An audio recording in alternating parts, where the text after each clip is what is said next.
கழுத்தை நெரிக்கும் விதமாக தங்க நகை அடகு கடனுக்கு ரிசர்வ் வங்கி புதிய விதிமுறைகளை வெளியிட்டிருக்கின்றது. வங்கிகள் மற்றும் வங்கிகள் இல்லாத நிறுவனங்களுக்கு ரிசர்வ் வங்கி இதை அறிவித்திருக்கின்றது. அந்த விதிகள் என்னவென்றால், தங்க நகையின் மதிப்பில் 75% மட்டும்தான் கடனாக பெற முடியும். நகைகளை அடகு வைக்கும்போது உரிய ஆவணங்கள் கட்டாயம் கொடுக்கப்பட வேண்டும்.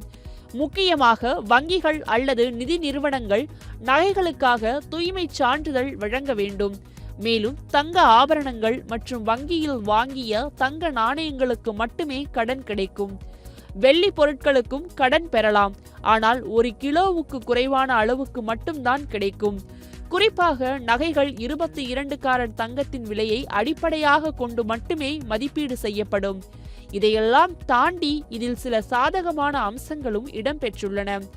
நீங்கள் கடனை முழுமையாக திருப்பி செலுத்தியவுடன் அதற்கு பிறகு 7 வேலை நாட்களுக்குள் வங்கி அல்லது நிதி நிறுவனம் உங்கள் நகையை திருப்பி கொடுக்க வேண்டும்.